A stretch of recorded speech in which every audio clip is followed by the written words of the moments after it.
gives all students an opportunity to work with what they need.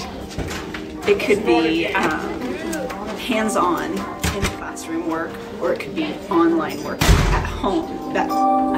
To extend the school day or the reading stuff home with the kids, all of their books are online, so they can get on and read with their parents at home. They could do, there's vocabulary practice they can do. There's a wall on there, like similar to Facebook, it's called a focus wall, where they can post questions or comments that they have about the things that we've done related to the text that we're reading. Kids can respond to each other. I can then have that interaction with them. So again, a child that might not want to raise their hand and ask a question in class can do that on the computer, either during station and during the day or at the end of the day when they're at home. So I anticipate next year and in the years to come having a lot of extension and things that are going, taking the school day and just going home with them in a way that's going to be meaningful and fun for them at the same time.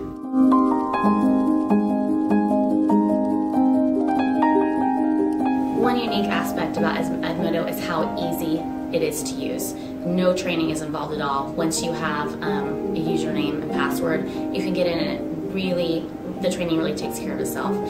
It's so user-friendly and just very easy to navigate. I think that's a great thing for educators and students, is the time needed to train students and teachers is just minimal.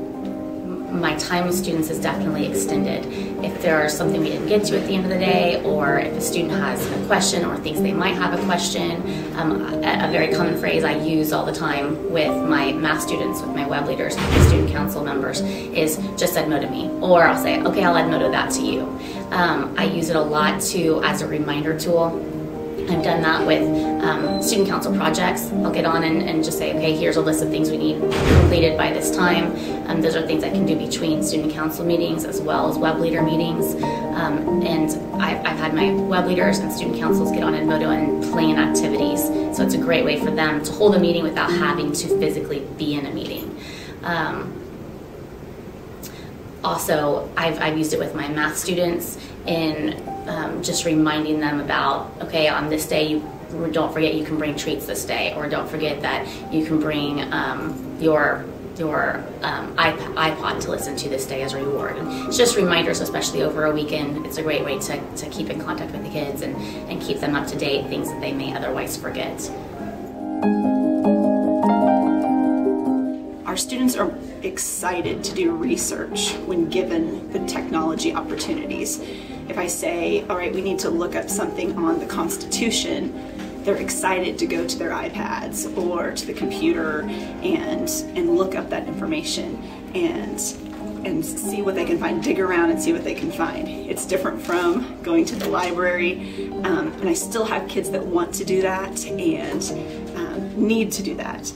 But a large majority of our kiddos these days need that technology piece.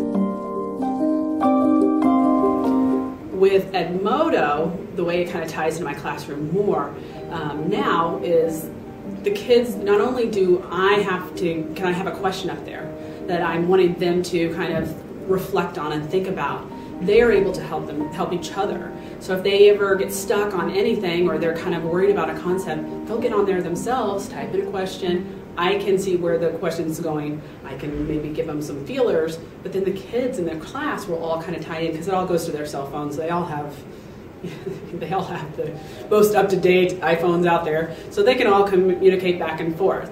They like using Edmodo as well for quizzes and things like that.